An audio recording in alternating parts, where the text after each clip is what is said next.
A handler's confession. This was anomalously authored, although it is line with, or part of, a larger whole organization that is known to be violent. They are inflicting harm and hardship on other human beings, which is an understatement. Their organization also acts as a front line, or hand in society, that has at its core human experimentation.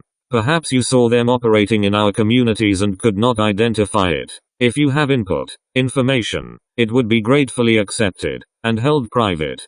Please do respond. If possible, disseminate widely everywhere. So here it goes. I was eventually offered a place in the Syndicate. The Syndicate was presented to me as a kind of fraternity, a Masonic-like mutual profit organization with strong police-like overtones. I was told that I was helping to build a better society. However, I have never been given any of the advancement opportunities I was promised. The advancement system of the Syndicate is a slippery slope. They make you give up your security privileges, so eventually all of your communications are watched, which is why I composed this email offline where they cannot see me, and sent it via an internet cafe, and you have to attend meeting after meeting of mind-numbing pledges and chants. The premise is that if you sign contracts giving up personal liberties for the group, and you are genuinely innocent, then you will be promoted. I have only been promoted once, to the rank of manager, and I don't feel as if it is a rewarding experience. Worse, you are never allowed to leave because they think you will give away secrets. Leaving is only permissible with a special contract that permits the Syndicate to destroy your credibility. Usually they make sure that the most attention any secrets that you reveal get is from crackpot UFO magazines, or diagnose you with schizophrenia.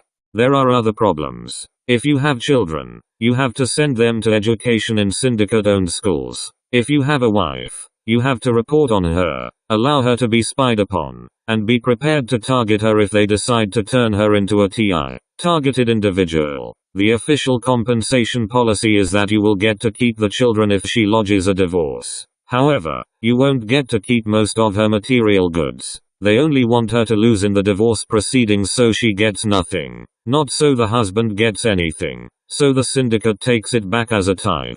I suppose I should introduce the Syndicate in a little more detail. I'm still not sure precisely what it is trying to do. To everyday citizens, it presents itself as a group trying to monitor terrorists, or any other kind of flavor of the month undesirables like gays, communists, witches, and drive them out. To other people, it is a Rotary Club Chamber of Commerce type operation. To others still, the most twisted conspiratorial minds, it is an organization that pulls the strings behind everything. To the Puritan, it is a cleansing force. To the deviant, it is a gang of other deviants where everything is permissible. It is the Syndicate to everyone, though I don't know the extent of what it owns. I do, however, know a great deal about the targeting process. When we get targets, we divide them into 4 categories: mercenary, practice, planning, and enemy. Mercenary targets are bought by outside parties. We advertise under a range of guises, from ads by individuals claiming to be able to kidnap people, to practical jokers. Some groups, like big corporations and some governments, the government of XXXXXX pays us to keep some people busy. So do the XXXXXXS when they have too many people protesting, wailing. Know fully well what sort of services we do, so we don't really hide them. We get a lot of money from them, but we can still muster up a fair bit if worse comes to worst. It's pretty much a mafia new world order. You'd be surprised at how much money we can get from crime. The organization pretends to be good. I don't mean that we go out robbing people, but we can outsource money from biker gangs, skinheads, drug dealers pretty easily. Our Syndicate gets a lot of support from people in rough areas like Detroit and New York City, because there are areas with a lot of people in genuine need, who would leap at the thought of fighting back at the criminals. We can always find allies to pressure the criminal portions of society. Of course, they are only pressuring them into giving us money, but it is a pretty cozy arrangement.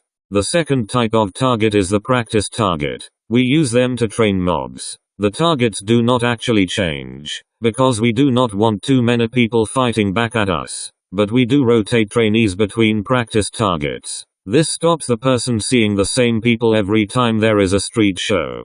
Then there are planning targets. These are selected by the Syndicate for some reason or other but are not paid for by mercenaries. You can usually tell the difference between planning and practice targets because they send people with experience after them. They are still chosen by the same people, though. The practice ones are, of course, chosen for their timidity. I do not know how the planning ones are chosen.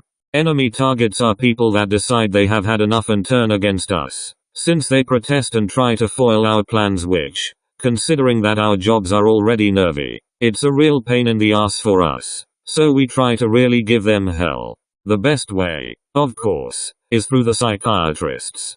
My supervisor used to say that the Soviets had it right with sluggishly progressing schizophrenia. Some people up top are proposing that we just kill them and have them declared natural causes or accidental by the coroner. It is not likely to happen, though. Anyway, I should introduce the main branches of the syndicate. Each branch recruits its own. Everybody is a member of one of the branches instead of people just joining a common pool. This keeps the work separate and stops people from finding stuff out that they should not.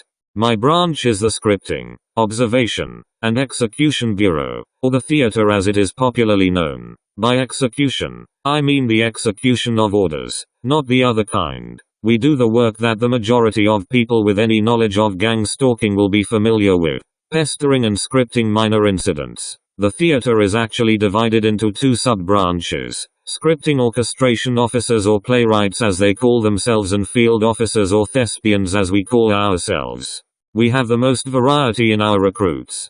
Popular sources are the police, the fire department, the zoo, and technicians of any kind. But we recruit from all places. Most members are neighborhood watch types. Not official neighborhood watch, but concerned people. Ironically, we make sure that we do a lot of good, just to get some credibility. Then there is the Bureau of Authority. They are called the money bags. They don't actually control the syndicate, but they have all the right jobs and connections. So, a judge might have control over the judicial process, but he will answer to a superior in the syndicate. Psychiatrists belong here too. The moneybags are so called because they raise a lot of the money. It would be suspicious if big corporations funded groups like this, but they can invest money into front groups. And the majority of the syndicate's work is done through completely legitimate fronts. We can tap phone lines and access people's records from behind government agencies. Usually, these are the guys that go after enemy targets. Normally, harassment is organized under several action policies if a target is not an enemy. A standard policy is enforced. Low-level organizers, the aforementioned playwrights, play around with the target for a while and rotate crews. When a target is an enemy, the policy does not immediately change, but orders filter down from high-level organizers, usually the Supreme Council, which direct thespians to provoke the target or a similar action, and moneybags to crack down on them once they get in the way of the system. This is called mincing, because the thespians lure the meat by making it complain or fight back into the mincer. Also known as the corrupt legal system, the Department of Justice. We specialize in entrapment. The Bureau also protects members of the syndicate. Normally, in a court case, psych examination or similar situation where a syndicate member is at the mercy of a moneybag, a special order arrives from above telling the moneybag to take it easy on the guy and let him off scot-free. The order is always printed in blue, on fancy cherry blossom paper, but in a very official border font. Cherrying is the name for this secret process. The Bureau of Authority has a very organized system of lawyers, judges, medical officers, etc. Whenever you are committing a crime for the good of the syndicate, you must always report your location. Then they send Cousin Nancy. This is an affectionate term for the police in the employment of the syndicate that they send to arrest you instead of non-syndicate cops. So you can go straight through the appropriate channels without anything suspicious being seen, to tell you and arrest you the moment somebody calls 911. They all follow a minimalist strategy though. For example, the mayor of XXXXX isn't a member of the syndicate, but several of his advisors and aides are. This way we can get laws passed in a discreet manner, and if a high-profile figure is targeted, our hold on an organization does not loosen. We try to arrange elections of mayors that are not too headstrong. Though the government is mainly used as a minor nuisance, we prefer the courts for most activities. The Bureau of Technology Field or BOTF is the group in charge of the electrical equipment. They work alongside us thespians and gaffer the targets by giving them the usual fatigue, headaches, medical problems. These directed energy weapons come from Raytheon and Lockheed Martin. They say they are non-lethal, but they are extremely harmful. They are murdering people slowly. An insider neurologist told me once that neuroweapons and directed energy torture is worse than death. The millimeter waves penetrate walls or any surface and can reach a target from miles away. They also have apps they use which are used to track the targets and use Bluetooth to turn on the implants that corrupt doctors have placed in each target. Each target is microchipped. This was done legally in 2016 by Barack Obama's Brain Initiative program. They have been chipping and torturing people since the 1980s. They can also destroy equipment, screw up televisions, the works. I think they are particularly sadistic. Different crews use different techs, but they are all unpleasant. Smartphones are the usual preference along with the directed energy weapons given to certain crews with a higher security clearance from the FBI, CIA and friends. The incapacitators come in a lot of different forms. There are ones that come as a light bulb that slowly gives people eye strain and makes them tired. You can fit some in computer TV monitors and the glare irritates people. I have heard they are even building fridge magnets with electronic devices in them. That is not the extent of the BOTF machinery. Because people are not aware, it allows those engaged in inflicting the harm to be reckless of any short, long, or lethal effects inflicted on their victims. These things touch on what is available in society, although the sophistication cannot be underestimated. The sophistication, and their technologies in general, may become recognizable when it is known that it exits, and how affected their victims are. This by no means is typified by something as simple as lights, flashlight size, that change color too fast for the eyes to pick up, causing intracranial pressure, causing headaches, to nausea, such as LED incapacitators. Using this type of technology oversimplifies, but demonstrates the peril that citizens at large, or anybody, is in that is not aware, before, or when you first become aware how out there these technologies seem. This is why they spend so much time and energy keeping it below the awareness thresholds of those who would scrutinize their behavior and what they are engaged in, as well as society in general. This site attempts to convey how common it is, the mechanisms they have in place, as well as building an awareness foundation of the technologies. This awareness foundation can be used not only to grasp things that would have gone undetected, but as importantly enable someone to continue to build on this foundation, including networking through those of us who are attempting to get the foundation information through the awareness barrier they have in place. They manufacture pills that can cause deformities in the womb, as well as miscarriage, and give them to women in their food. They can fake HIV/AIDS so the test shows up positive the first time, but subsequent tests show that it was a false positive. This faux HIV can be put in the target's food. They usually give the target a few health scares, but they do not like to physically hurt anyone. One field tech I knew had a penchant for giving people syphilis. They could treat it easily enough with penicillin, and the Syndicate always made sure that it would be diagnosed on time, but it showed up on the target's permanent records for medical treatment. They also conduct extensive testing without the target's knowledge. One targeted individual we were monitoring was found to have a malignant tumor, not our doing. They cause many types of cancers and tumors due to how we are affected on a cellular level. He wasn't experiencing any of the symptoms, so we gave him some through the incapacitators and had a few of his friends warn him about cancer. He had a test done, and just for fun, we had the doctor tell him how dangerous it could be and how he could die soon. We gave him a 6-month waiting period and told him that by then the tumor could progress so far that it could never be removed. That's a lie. Of course. Our bot, had it out in a jiffy by sending one of their brain surgeons to do the job, but it is the fear that counts. The Bureau of Technology Communications monitors the target's phone calls, emails, and absolutely everything else. They tend to recruit from the National Archives, Census Taker's Office, Records Office, credit card companies, Medicare, insurance, etc. They are the logistics branch. As I said, most of the syndicate's work is done from within legitimate areas. What the BOTC does very often is send a receptionist applicant over to a credit card company or government agency pretending she knows nothing about hacking computers or accessing records. We pull a few strings and she is in. She then steals information while nobody is looking. A few old-timers like to have 100% control over the records farm, but most prefer the minimalist approach. This is the bureau that gives out information and orders to everybody else, and also acts as a communications post for the whole syndicate. The Supreme Council delivers orders through them. Outside orders are also taken in through the BOTC, which advertises as a mercenary group through certain channels.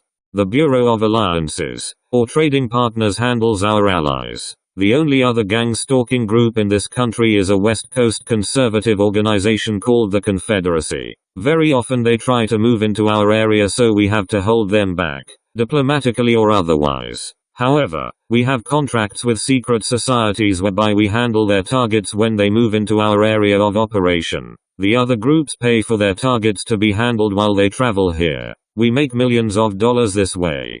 Finally, the Supreme Council controls the entire operation. I have no idea who they are, except that they have a fancy name instead of being a bureau. They do not recruit their own men. They promote from the other departments. Most of them seem to be wealthy individuals with inheritances that manage to maintain their fortunes from investments. Not one is a CEO, judge, or politician. They are all just old money family types that live far away from society and seem unusually lucky with their money, without a doubt through insider trading.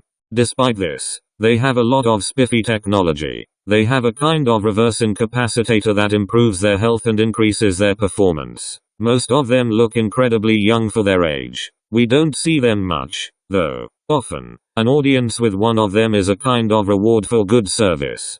There are also ranks in our syndicate. The lowest members are pawns. They are not technically members, because there is no permanent service contract and they do not know they are working for us. They take orders from us but are not expected to attend meetings. We call our pawns concerned citizens. The Authority Bureau has office boys or secretaries. The BOTF has lab rats who very often are paid volunteers for experiments, or people who do not know what they are testing. The BOTC has spelunkers. The BOR has travel agents. Unfortunately, we are not obligated to give protection to any of these people. So, we can give a vet an order to put down a dog, without telling him that it is not consented to by the owner, and he will do the job and get sued without us giving him legal protection. A lot of our street theater is done by people that do not even know they are part of a syndicate. They think they are a grassroots movement and do not know that there are other people harassing the target. The BOTC recruits people that think they are joining an elite hacker groups on the internet, or people that think that they are just following orders from the archives. The BOT does 80% of its research at legitimate agencies like Raytheon, Lockheed Martin, Johnson & Johnson and its other drug companies. The task of pawns is to think that what they are doing is either normal and routine, or criminal in an individual isolated manner. Recruits, however, are aware of a conspiracy. However, they still remain at a misinformed level. We simultaneously maintain teams of religious actors and punk actors. A person might join us thinking he is going to clean up the community. Another person might join us thinking he is going to cause trouble and anarchy. And they can go about their merry ways. We even deliver information to them in different ways. To the religious ones, it is wrapped up in prophecy and revelation. To the punks, it is given a communist candy coating. However, they are all aware that the group is large. They are also aware of a mutual benefit aspect to the operation. Only greedy, unidealistic people get beyond the recruit rank. All the bureaus wrap themselves up in different colors. The moneybags pretend to be a secret club for the elite, and many of them are indeed quite powerful and wealthy, second only to the Supreme Council. The BOT-F claims to be a humane research agency, or a means by which scientists can resist corporate greed, though it still attracts deviants. The BOTC is conspiratorially minded, and pretends to be a group searching for the secrets of the Illuminati or the Illuminati themselves. The BOA claims to be a contract agency, travelers club, or accounting firm. Recruits perform tasks that they know are illegal, or immoral, but they still generally believe that they are doing it for a reason. Managers like me come above the recruits and do some actual organization, whether leading a crew to a street theater match or planning an attack. Generally, managers know everything about the syndicate except what its goal is. Most are greedy enough to accept that it is not a morally motivated group. We also engage in communication with other bureaus to coordinate our activities.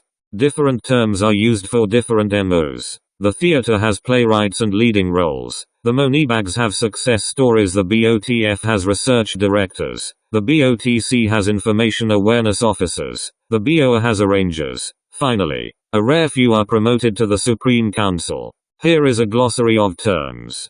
Contract. ATI or target. This is the official term, used as enemy contract or planning contract. Enemy contract is often referred to as hostile contract. Cherrying. Getting out of a legal tangle through the syndicate's intervention. Nipple kisser. A deviant recruit. Recruited because of a desire for sadism. Holy poly. A religious Puritan recruit. The effect. The fact that greedy and sadistic recruits are selected for managing jobs more readily than anybody with integrity. FBG is a fertile breeding ground. A crew of nipple kissers, based on the idea that they are a fertile breeding ground for future managers. Mincing. Luring a target into the legal system. Defacing. Making faces at a contract, or otherwise intimidating them. Suicide syndrome. Having a target so socially unpredictable and badly off that you cannot really think of many ways to make their life much worse. Rainbow shock. The fact that you have to act nice to the rest of the public immediately after you have stopped defacing a contract. Break a leg job. A particularly hostile attack against a contract, or a plan which involves approaching the target and talking to them. Security. A crew that is particularly overt in its stalking and gets caught too often. In other words, it has to be cherried all the time. Crew. A unit of recruits and pawns under a single MO. In other words, a group of gang stalkers. Zapperating. Using directed energy weapons to affect the health of a target. Unchained. Uncovered. Authorities that are not pawns or recruits. Covered. A member of the public that is under the control of the syndicate, as a pawn. Public face. A recruit or manager's official life outside of the syndicate. Private life. A syndicate member's activities with the syndicate. FGGNN. A device that affects the sleeping patterns, stress, fatigue, headaches of a contract. Voodoo. The means of acting hostile to a target. Pointing. Staring. etc. Lomosexual. A syndicate member with a knack for photography. There's a lomo in every crew. Nyankia. Not your usual nipple kissing incapacitator asshole. The U is pronounced as the OO in moon. Refers to a particularly sadistic or deviant. BOTF member. Boner. Another word for an enemy target. Yellow meat. Criminals. As opposed to concerned citizens. Refers to criminals recruited into the syndicate. They are insane and somebody is to run them over or chase them with a car if told to. Gigolo bop. To make sexual advances to an unattractive target. Term mainly used by nipple kisser deviants. Canceling. Causing a miscarriage. Crash test dummy. A practice target. Hang job. The experience of having a target that one has enjoyed tormenting suddenly commit suicide. Term used mainly by nipple kissers Nyankius. Cousin Nancy. A police unit sent to tail a crew and arrest them before an unchained police unit can do it. Necktie. A death threat made with no intention of it being carried out. General Leeing. Randomly chasing after a target and threatening to rape them before immediately running away. Cousin Nancy Law. A police department that is thoroughly under the syndicate's control. The good old gang at the office. The syndicate. The official name of the organization. Please spread this information widely.